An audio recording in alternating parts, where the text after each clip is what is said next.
திருப்பாவை பாசுரம் 17. அடி ஸ்ரீமதே ராமானுஜாய நமக. ஸ்ரீசைலேஷ தயாபாத்திரம் தீபக்யாதி குணார்ணவம் யதீந்திரபிரவணம் வந்தே ரம்யஜாமாத்ரமுனீம் லக்ஷ்மீநாதசமாரம்பாம் நாதயாமுனமத்யமாம் அஸ்மதாச்சாரியபரியந்தாம் வந்தே குருபரம்பராம் யோ நித்யம் அச்சுதபதாமுஜயுக்மயுக்மவ்யாமோகதஸ்ததிதராணி தனியாய மேனே अस्मत् गुरोर्बहुदोषधैकसन्दोः रामानुजस्य शरणं प्रपद्ये माता पिता विबुधयस्तनया विभूतिः सर्वं यतेव नियमेन मदन्यानाम् आदस्य न कुलपदेर्बहुलाभिरामं श्रीमत्तदङ्करियुगलं प्रणमामि मूर्ध्ना भूतं सरस्य मखधाव्यपुट्टनाद श्रीभक्तिशारकुलशेखर योगिवाहान् भक्ताङ्गिरेणुपरकालयतीन्द्रमिष्टान् श्रीमत्पराङ्गुसमुनीं प्रणतोऽस्मि नित्यम् नीलातुङ्ग स्तनगिरितटी शुप्तमुत्पोत्य कृष्णं पारात्यं स्वं श्रुतिसदशिरसिद्धमध्यापयन्ती स्वोशिष्टायां सृजिनिकलितं या पल्लात्कृत्य पुङ्क्ते गोदा तस्यै नमयितमिथं பூய ஏவாஸ்து பூயக. அன்னவையள் புதுவை ஆண்டாள் அரங்கற்கு பண்ணு திருப்பாவை பல்பதியம் இன்னிசையாள் பாடிக் கொடுத்தாள் நற்பாமாலை பூமாலை சூடி கொடுத்தாளை சொல்லு சூடி கொடுத்த சுடற்கொடியே தொல் பாவை பாடியுள்ள வல்ல பல்வளையாய் நாடி நீ வேங்கடவர்க்கு என்னை விதியின்றி மாற்றம் நான் கடவா வண்ணமே நல்க.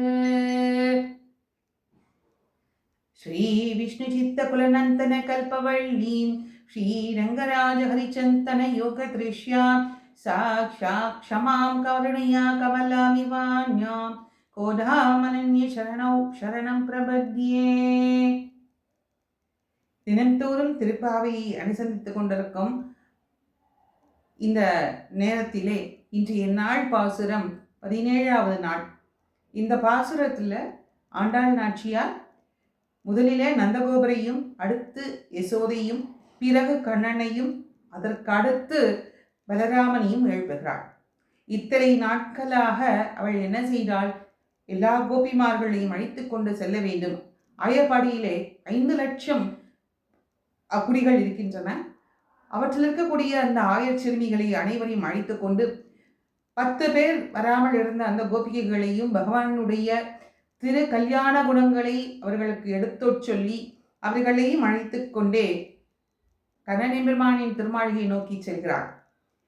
கீழ்பாட்டிலே, அதாவது 16வது பாசுரத்தில் வாயில் காப்பவனையும் கோயில் காப்பவனையும் எழுப்பி மணிக்கதவம் தாழ்த்திரவாய் நேய நிலைக்கதவம் நீக்கேலோர் என்று அனுமதி பெற்று கொண்டு இன்றைய நாளில் அவள் முதல் கட்டிலே இருக்கக்கூடிய அந்த நந்தகோபரை எழுப்புகிறார். அதன் பிறகு யசோதையை எழுப்புகிறார்.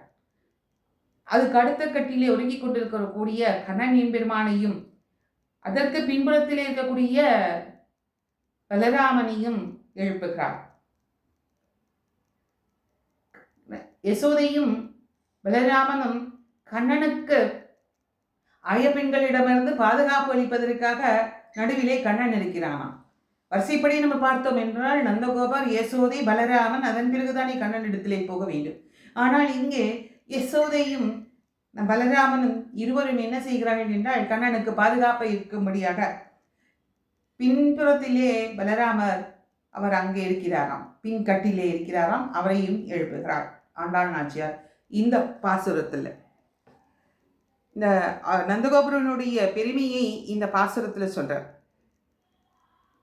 அதை விளக்கமாக பார்க்கலாம். இன்றைய நாள் பாசுரத்தை பார்த்தவிட்டு அதன் பிறகு நாம் இதை விளக்கமாக நம்ம பார்க்கலாம். அம்பரமே தண்ணீரே சோரே அறம் செய்யும் எம்பெருமான் நந்தகோபாலா எழுந்திராய் கொம்பனார்களாம் கொழுந்தே குலவிளக்கே எம்பெருமாட்டி யசோதாய் அறிவுராய் அம்பரம் ஊடறுத்து ஓங்கி உலகளந்த உம்பர் கோமானே உறங்காது எழுந்திராய் செம்பொற் கழலடி செல்வா பலதேவா உம்பியும் நீயும் உறங்கேலோர் எம்பாவாய். அம்பரமே, வஸ்திரங்களையும் தண்ணீரே, ஜலத்தையும் சோரே, சோற்றையுமே அறம் செய்யும்னா தான தர்மங்கள் செய்யும் எம்பெருமானே நந்தகோபாலா, எம் சுவாமியான நந்தகோபரே எழுந்திராய், நீங்கள் எழுந்திருக்க வேணும். குமனார்க்கெல்லாம் கொழுந்தே, குமனார்க்கெல்லாம் அப்படின்னா வஞ்சிக்கொம்பு போன்ற பெண்களுக்கெல்லாம் அவள் மேலாக இருப்பவளாம் யாரு? யசோதாய் பிராட்டி. குலவிளக்கே, ஆயர்பாடிகளுக்கு அந்த குலத்திற்கு மங்கள விளக்காக விளங்கக்கூடியவள் யசோதை. அந்த யசோதையை எழுப்புகிறாள், உணர்ந்து எழுவாயாக. அடுத்து அம்பரம் உடறுத்து, முதல்ல இருக்கக்கூடிய அம்பரத்துக்கு அர்த்தம் அங்கே வஸ்திரங்கள். இப்போ ரெண்டாவது தடவையாக வரக்கூடிய அம்பரத்துக்கு வானம், அதாவது அந்த ஆகாச வெளி. அந்த அம்பரத்தை ஊடறுத்து என்றால் ஆகாசத்தை அதை கூடெடுத்து கொண்டு மேலே உயர்ந்த ஓங்கி உலகளந்த உத்தமன் அவனே. உம்பர் கோமானை, உம்பர் என்றால் தேவர்கள், தேவர்களுக்கெல்லாம் தலைவனாய் இருக்கக்கூடியவனே தேவதேவனே, நீ உறங்காது, நீ கண் வளர்ந்தருளாமல் நீ எழுந்திருக்க வேண்டும். இதன் பிறகு என்ன பண்றா? பலராமனை எழுப்புகிறாள். செம்பொன் கழலடி தேவா என்றால் உன் சிவந்த பொன்னால் செய்த அந்த வீர கழல்களை அணிந்த திருவடிகளை உடைய பலராமா, செல்வா, ஸ்ரீமானே, நீ பலதேவா அப்படின்னா பலதேவனே. உம்பியும் நீயும், அதாவது உன் சகோதரனும் உன் தம்பியும் கண்ணனும் என்ன செய்யணும்? எழுந்திருக்க வேண்டும். உறங்கேல்னா தூங்காது எழுந்திருக்க வேண்டும் என்று எழுப்புகிறாள். இது மேலோட்டமான ஒரு பதவுரை. அம்பரமே தண்ணீரே சோரே, வஸ்திரங்களையும் தண்ணீரையும் சோற்றையும் உணவையும் தானமாக தர்மம் செய்யும் நல்ல எண்ணம் உடைய தலைவனான அந்த நந்தகோபரை முதலில் எழுப்புகிறாள். ஏன் முதலில் நந்தகோபரை எழுப்புகிறாள்? யசோதையை ஏன் எழுப்பவில்லை என்றால், யசோதை என்ன செய்வாளாம்? ஒரு புறம் தன்னுடைய குழந்தையும் மறுபுறம் தன் பதியையும் இருக்குமாறு செய்துவிட்டு நடுவிலே அவள் எழுப்பாளாம். அதனால முதல்ல நந்தகோபர், முதல் கட்டில் நந்தகோபர், அடுத்த கட்டில் யசோதா, அதுக்கு அடுத்த கட்டில் கண்ணன், அதுக்கு அடுத்த கட்டில் பலராமன் உறங்கி கொண்டிருக்கிறார்கள். அதனால வரிசையாக அவள் எழுப்புகிறாளாம். இங்கே தான தர்மங்களை செய்யக்கூடிய நந்தகோபரே எழுந்திராய் என்று சொல்கிறார். எல்லாருக்குமே சர்வருக்கும் தாரக போஷ போக்கியங்களை அழிக்கும் உம்முடைய திருமுன்பே விண்ணப்பம் செய்வது தானே சரி. அதனால யாசகர்கள் யாசித்து பெறால் அல்லது உயிர் வாழ முடியுமா? ஏதாவது யாசித்து தானே வாழ்கிறார்கள் யாசகர்கள். அதே போல உம்மிடத்திலே யாசிக்க வேண்டும். உம்முடைய குறை தீர்க்க நாங்கள் நிற்க, எங்களுடைய குறை என்ன? கண்ணன் எம்பெருமானை நாங்கள் அடைய வேண்டும். அப்போ எங்களுடைய குறையை தீர்க்க வேண்டியது நீர் தானே. இவ்வளவு அறம் செய்து கொண்டிருக்கும் நந்தகோபரை நீர் எழுந்திரும் என்று முதலிலே நந்தகோபரை எழுப்புகிறார். அடுத்து அம்பரம் என்ற வட சொல் வஸ்திரம், ஆகாசம் என்ற இரு பொருள் இருக்கு. பின்னாடி தான் ஆகாசம் என்கிற அந்த வார்த்தையை ஆண்டாள் நாச்சியார் உபயோகப்படுத்துகிறார். இந்த முதலடியில் வஸ்திரம் என்பதே பொருள் அமையும். இங்க தண்ணீர் என்பது உபலட்சணம்.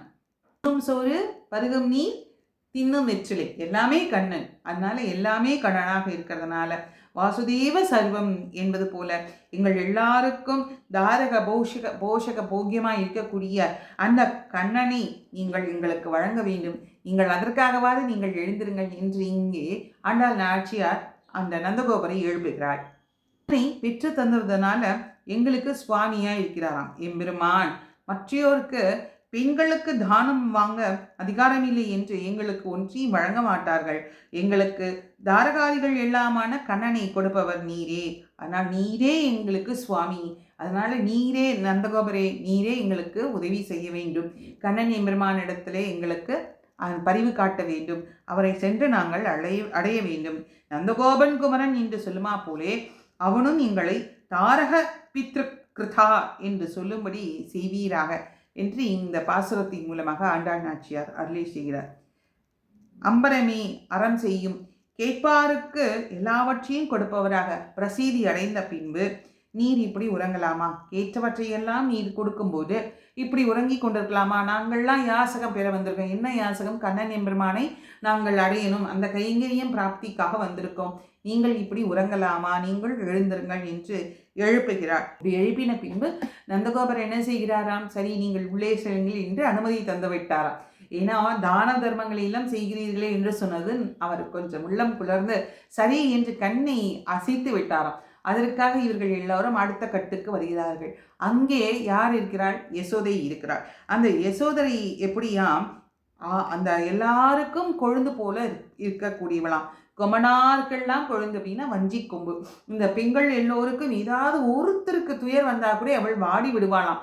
அப்பேற்பட்ட கொழுந்து எப்படி இருக்கும்? கொஞ்சம் ஏதாவது ஒன்று காத்தடிச்சுதா இதானாலும் வருத்தம் தாங்காது, அது வாடி விடும். அதுபோல இவள் யாருக்காவது அந்த ஸ்திரீகளுக்குள்ளே ஏதாவது ஒரு வருத்தம் இருந்தாலுமே இவள் வாடுவாளாம், என்ன ஆயிற்று என்று. அதனால் கொம்பனார்க்கெல்லாம் கொழுந்தேன். ஆண்களான நந்தகோபரை உணர்ந்த பின் பெண்ணின் வருத்தம் அறியாது யசோதை நீ தூங்கலாமா என்று கேட்கிறார்கள். பெண்களுக்கு மேலானவளாக இருக்கக்கூடிய அந்த யசோதை பிராட்டியை எழுப்புகிறார்கள் இந்த பாசுரத்துல. முதல்ல என்ன சொன்னா? மாயனை மண்ணு வடமதுரை வேந்தனை தூய பெருநீர் யமுனை துறைவனை ஆயர்குலத்தில் தோன்று மணிவிளக்கு என்று கண்ணனெம்பெருமானை பாடினார்கள் இல்லையா? இங்க என்ன செய்கிறார்கள்? ஏன்னா இங்க கொமனார்க்கெல்லாம் கொழுந்தே என்று சொல்லிவிட்டு கொழுந்தே குலவிளக்கே என்கிறாள். ஏன்னா இவளுடைய பிள்ளையாகிய கண்ணனெம்பெருமானும் அமரருக்கு அமுதிந்த ஆயர் கொழுந்து இல்லையா? அமரருக்கெல்லாம் அமுதிந்த ஆயர் கொழுந்து என்றும் ஆயர்பாடிக்கு அணிவிளக்காக திகழக்கூடிய கண்ணனெம்பெருமான் அவனை எங்களுக்கு கொடுத்ததுனால நீயும் சுவாமினி ஆயினாள், நீயும் சுவாமினியாக இருக்கிறார், அதனால் நீயும் எழுந்திரு என்று யசோதை எம்பிராட்டி எம்பெருமானை எங்களுக்கு கொடுத்ததுனால நீயும் சுவாமினியாக இருக்கக்கூடியவள், நீ எங்களுக்கு எழுந்திருந்து எங்களுக்கு கண்ணன் இடத்திலே எங்கள் கைங்கரியம் பெற்றுத்தர வேண்டும் என்று கண்ணனை எழுப்புவதற்காக இவர்கள் பிரார்த்திக்கிறார்கள். எம்பெருமாட்டி யசோதியாகவும் இருக்கிறார்கள்.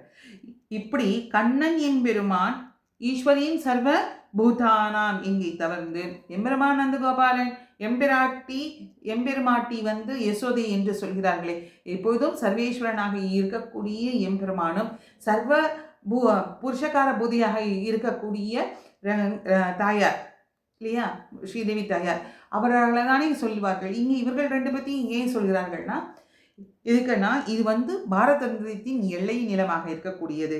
அதனால இந்த இடத்துல அதை சொல்கிறார்கள். எம்பெருமாட்டி நீலாதேவிக்கும் பூமி தேவிக்கும் உன் கை பார்த்திருக்கும்படி என்றே யசோதாய் பெண் பிள்ளையாகிலே நாங்கள் பிரிந்து படும் அந்த நோவு, அந்த விரக தாபம் இருக்கி அதை எங்களால் தாங்கிக் கொள்ள முடியவில்லை, பெண்ணாக இருக்கக்கூடிய உனக்கு புரியும் என்று சொல்கிறார்கள். அஞ்சல் உறப்பால் அசோதை என்று ஆனாட்ட விட்டிருக்கும் என்று நாச்சியார் திருமொழி ஆண்டாள் நாச்சியார் அருளி செய்கிறது படியாக இங்கே நாங்கள் உன்னிடம் வந்தோம். யசோதை எம்பெரும் தாயே, எஸ்எஸ்ஐ தரும் அவள் என்று பெயர் கொண்ட நீ எங்களுக்கு நீ எழுந்திருக்க வேண்டும் என்று இங்கே பிரார்த்திக்கிறார்கள். நந்தகோபாலா என்றும் யசோதா என்றும் இவர்கள் கூப்பிடுவதிலிருந்து இச்சிறுமியர்களின் அந்த சௌலபியமும் இந்த சிறுமியர்களின் மௌக்தியத்துவமும் யசோதா நந்தகோபர்களின் எளிமை சௌலபியம் இல்லையா, அதுவும் இந்த பாசுரம் மூலமாக நமக்கு வெளியே தெரிகிறது. அறிவுராய், நந்தகோபரை போல நீ எழுந்திருக்கவும் வேண்டியதில்லை, ஆனால் நீ உணர்ந்தாலே எங்கள் குறையெல்லாம் தீர்ந்து போய்விடும் யசோதா என்று எழுப்புகிறார்கள். இப்படி எழுப்பின உடனே யசோதை உணர்ந்து கொள்கிறாளாம். ஆகா, சரி நாம் இவர்களுக்காக உதவி செய்வோம் என்று கண்ணனை எழுப்புவதற்காக அவள் அடுத்த கட்டிற்குள் நுழைகிறாளாம். அப்படி போகும்போது அம்பரம் உடறுத்து ஓங்கி உலகளந்த உம்பர் கோமானி என்று இந்த ஆண்டாள் நாச்சியார் அந்த கோபிகைகள் எல்லாரும் சொல்கிறார்கள். அம்பரம் உடறுத்து இந்த இடத்துல ஆகாசம் என்று அர்த்தம் கொள்ள வேண்டும். ஆகாசத்தை அறுத்து கொண்டு ஓங்கி உலகளந்தானே, அந்த வாமனனாக அவதாரம் எடுத்து அதன் பிறகு திருவிக்கிரமாக வளர்ந்தானே, அந்த நிகழ்வை இங்கே எடுத்து காட்டுகிறார்கள். அம்பரம் உடறுத்து ஓங்கி உலகளந்த உம்பர் கோமானி. உம்பர் என்றால் தேவர்கள், தேவர்களுக்கெல்லாம் தேவனாக விளங்கக்கூடியவனே. கோ என்றால் அரசன், தேவர்களுக்கெல்லாம் அரசன், அரசனுக்கு அரசன், ராஜாதி ராஜன் ரெங்கராஜன் என்பது போல இங்க ஓங்கி உலகளந்த உத்தமன் அவரை பாடுகிறார்கள். இப்படி குடியிருப்பை வைத்துக் கொண்டு அனன்ய பிரயோஜர்களாக இருக்கக்கூடிய எங்களுக்கு நீ உதவ வேண்டாமா, எழுந்திராய் உலகளந்த உம்பர் கோமானி அப்படி என்று இந்த உலகளந்த விருத்தாந்தத்தை சொல்லி அவள் என்ன செய்கிறாள்? அவள் கேட்கிறாள். ஒரு குடியிருப்பை ஒருவன் என்ன பண்ணினான்? ஒரு குடியிருப்பை தான் யாசித்தான். ஆனால் அவன் என்ன செய்தான்? அவன் திருவடிகளாலே அவன் உலகத்தை அளந்தான். ஒருவன் என்ன செய்தான்? அந்த திருவடியை விளக்கினான். யாரு? பிரம்மா. அடுத்து ஒருவன் என்ன செய்தான், அவன் தலையிலே தாங்கினான், அவன் தான் சிவன். இப்படியாக இவர்களில் யார் சுவாமி என்றால், இதில் தாசபூதர்களாக இருக்கக்கூடிய யார் தாசபூதர்கள் என்பதை நாம் சொல்லணுமா? தேவையில்லை, புரிஞ்சிருது நமக்கே. அவனுடைய திருவடியை விளக்கின தீர்த்தத்தை தான் தலையிலே தாங்கியவன் ஒருவன், அதே போல திருவடியை விளக்கியவன் ஒருவன். அப்ப யார் இங்கே? அவன்தான் ஓங்கி உலகளந்த உத்தமன், புருஷோத்தமன் என்று காட்டி கொடுக்கிறார். இங்கே உறங்காது எழுந்திராய், நீ சர்வ ரட்சகனாக இருக்கும்போது நீ உறங்கலாமா? நீயே சர்வ ரட்சகன், அப்போ நீ எங்களை எல்லாம் ரட்சிக்காமல் நீ உறங்கலாமா என்று கேட்கிறாள். யாசகம் சென்று உதவ கடவ, நீ நாங்கள் யாசித்த பின்பும் நாங்கள் கேட்ட பின்பும் நீ என்ன செய்கிறாய்? நீ இன்னும் உறங்கி கொண்டிருக்கிறாமா என்று கேட்கிறார்கள். உம்பர்கோமானி, நித்திய சூரியர்களுக்கெல்லாம் தலைவனாக இருக்கக்கூடியவனே எழுதினாய்.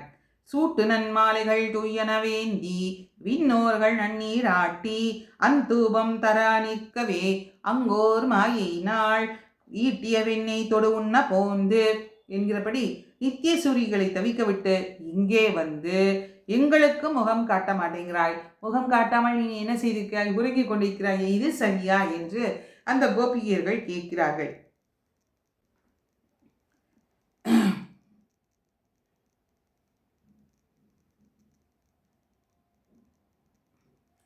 அவர்கள் இப்படி சொல்லியும் அண்ணனான பலராமனை எழுப்பாமல் நம்மை எழுப்பியனது முறையல்ல என்று அவன் நினைத்து பேசாமலே கிடந்தான் போலும்.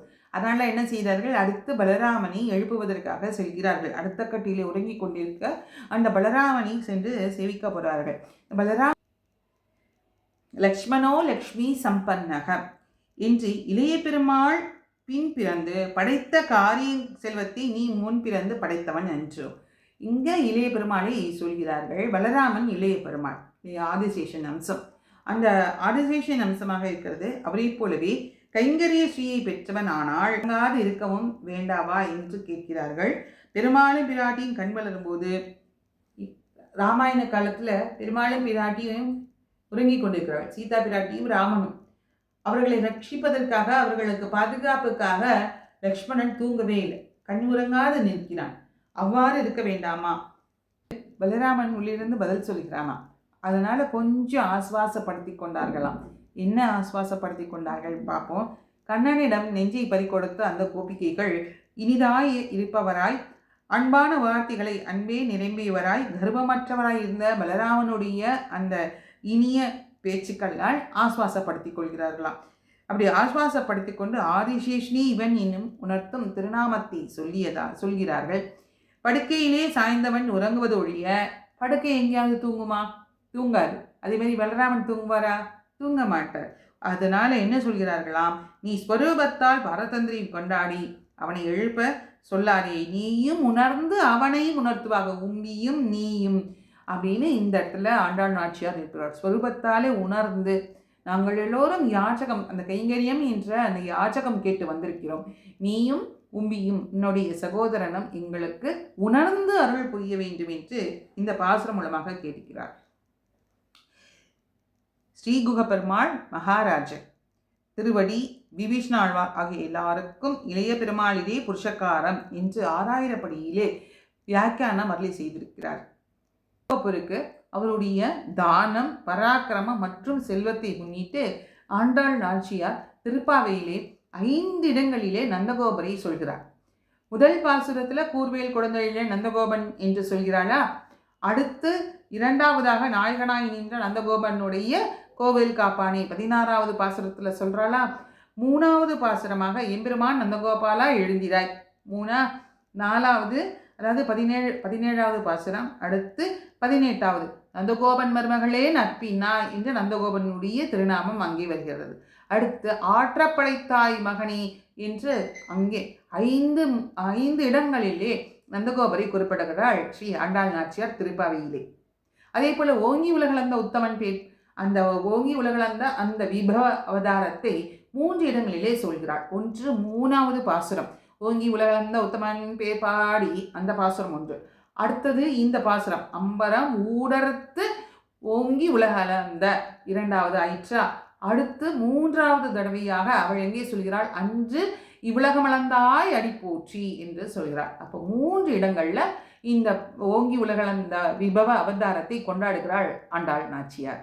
இதுல உள்ளார்ந்த பொருள் அப்படின்னு எடுத்துக்கணும் அப்படின்னா அம்பரம், பிரணவம், அடுத்து தண்ணீர்னா நமோ, சரணாகதி செய்யறது. நாராயணாய அப்படிங்கிற பதம் சோறுங்கிறதுக்கு நம்ம நாராயணா என்று நாம அர்த்தம் எடுத்துக்கொள்ளலாம். அப்போ பிரணவம், சரணாகதி, பரத்துவம், இந்த 3த்தையும் இதுல காமிச்சு கொடுக்கிறாள் ஆண்டாள் நாச்சியார். இறைவனை அடைய விரும்புபவர்கள் நல்ல ஆச்சாரியன் மூலமாக நம்ம என்ன பண்ணணும், 8 எழுத்து மந்திரம், அந்த அஷ்டாட்சர மந்திரத்தை விளக்கமும் மந்திர உபதேசமும் பெற்று நாம் அவனது அடியார்களை முன்னிட்டு கொண்டே நாம் அடையணும். அதுதான் ஸ்ரீ வைஷ்ணவ சித்தாந்தம். அந்த வைஷ்ணவ சித்தாந்தத்தை இந்த பாசுரம் மூலமாக நமக்கு அவள் எடுத்து காட்டுகிறாள் ஸ்ரீ ஆண்டாள் நாச்சியார். ஆச்சாரியனை பற்றி கொண்டு ஆச்சாரியனை பற்றி கொண்டு திருமந்திரத்தின் பொருளை உணர்ந்து இறைவனுக்கு அந்தரங்கமானவர்களை முன்னிட்டு இறைவனை துயில் உணர்த்துவது இந்த பாசுரத்தால் காட்டப்படுகிறது. ஆண்டாள் நாச்சியாருடைய வாழி திருநாமத்தை சேர்த்துக் கொள்ளலாம். திருவாடி பூரத்த செகத்துதித்தாள் வாழியே, திருப்பாவை 30 செப்பினாள் வாழியே, பெரியாழ்வார் பெற்றெடுத்த பெண் பிள்ளை வாழியே, பெரும்புதோர் மாமுனிக்கு பின்னானாள் வாழியே, 143 உரைத்தாள் வாழியே, உயரரங்கற்கே கண்ணி உகந்தழித்தாள் வாழியே, மறிவாரும் திருமள்ளி வளநாடி வாழியே, பண்புதுவை நகர்கோதை மலர்பதங்கள் வாழியே. ஸ்ரீ ஆண்டாள் நாச்சியார் திருவடிகளே சரணம்.